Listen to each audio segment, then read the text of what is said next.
Hello everyone, and welcome to another segment of Island Girl Foods TV. I needed this segment in a bad way, in light of everything that has been going on in the world. And as a matter of fact, I really couldn't come up with a recipe for today. And thanks to one of my subscribers, Gerald, who took me back to my childhood with an amazing Bahamian recipe that is so simple to make, our tamarind sauce. So I'm going to go ahead with two parts of this recipe. I'm going to make that wonderful treat from my childhood that all children love and adults, tamarind sauce.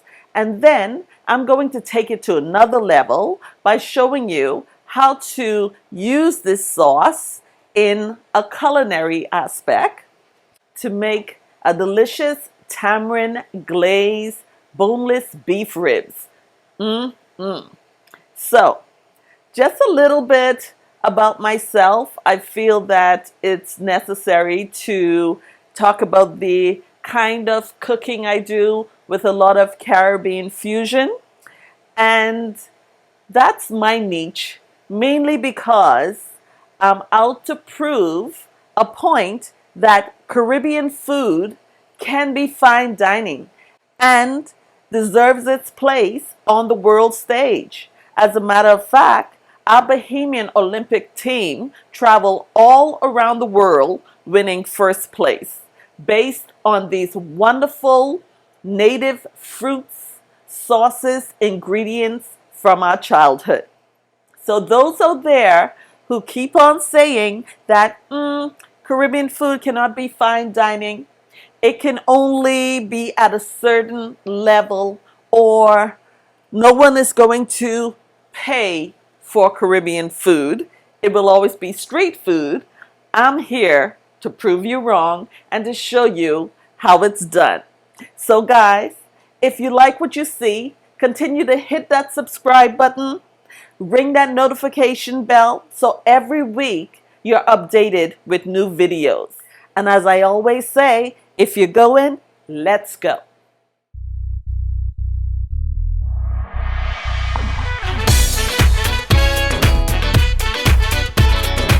First things first, delicious tamarind sauce. So these are tamarinds, and it's a type of date actually, and it has a hard shell.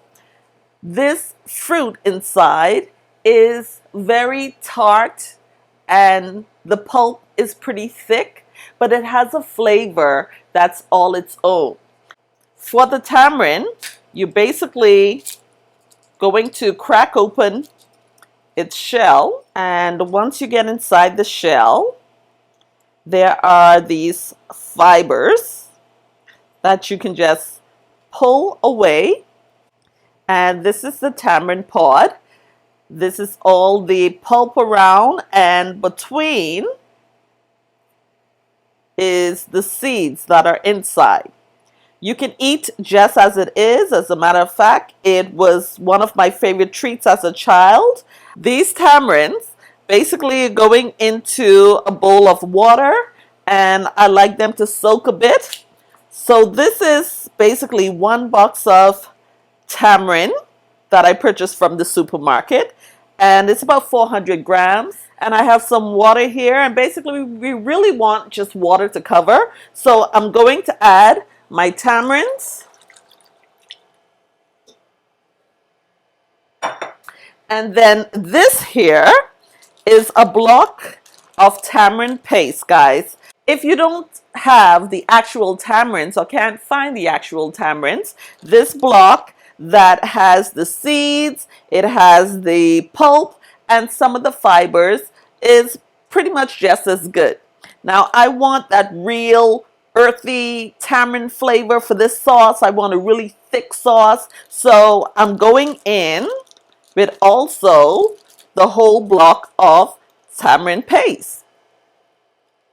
Now, as I mentioned, tamarind happens to be very tart, could be some of them very sour, and we will need a lot of sugar.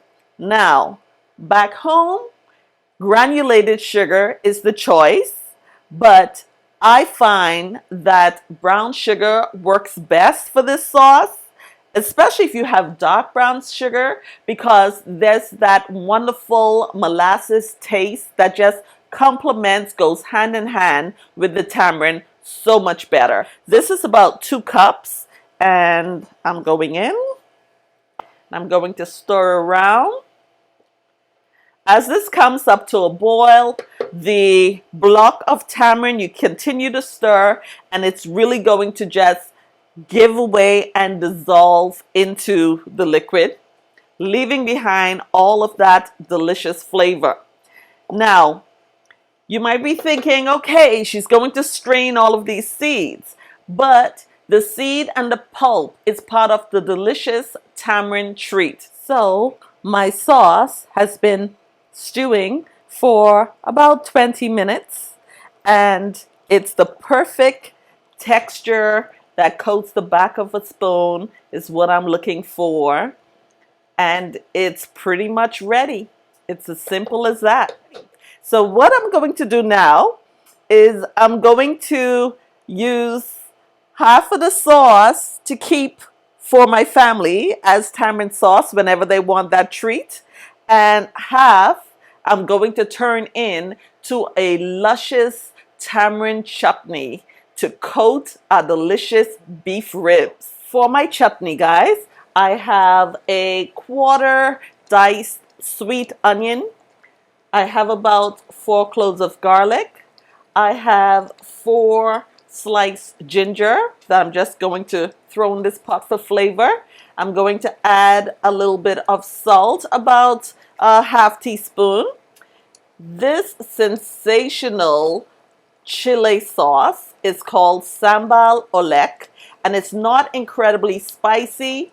It has so much flavor in it, and instead of using actual hot peppers, I am going to go with some flavorful sambal. I also have a 1/4 cup of diced parsley, and then for garnishing my delicious beef ribs, I have about a ½ cup of sliced green onions and about 2 tablespoons of diced roasted red bell pepper. So in goes my diced onions,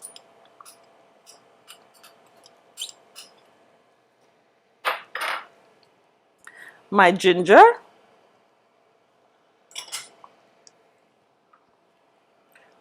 garlic,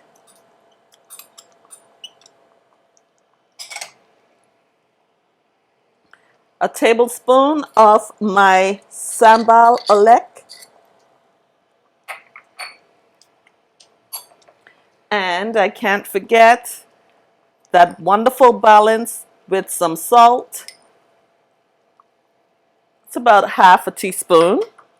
And then I'm just going to stir and let the garlic, ginger, sambal lend its flavor to this sensational chutney. And I'm going to let this cook for an additional 10 minutes. All right, so the parsley is added. So now that this is ready, I have some boneless beef ribs that I've taken the liberty to parboil a bit. And I'm just going to use my ladle and go over my ribs. And I'm going to pair this with just some steamed white rice. Or you guys, if you are potato lovers, you can go ahead and just make some roasted potatoes. Or my favorite, Caribbean mashed potatoes. And I did not skim at all on the sauce. In the oven it goes at 350 degrees for about 15 minutes. These bad boys will be ready. Here we have it. This wonderful, tender, succulent tamarind beef that has been prepared with a very simple, easy to make tamarind sauce, which happens to be the treat of the Bahamas. And I paired it with some delicious steamed jasmine rice and a really nice, refreshing spring salad. This is one of my family's favorite recipes, and I hope it will become your favorite recipe. Thank you, Gerald, for reminding me on how wonderful tamarind sauce really is. And I would just like to say in ending that I stand with my brothers throughout the United States with this great injustice that's been happening. I pray that change will come. Black Lives Matter.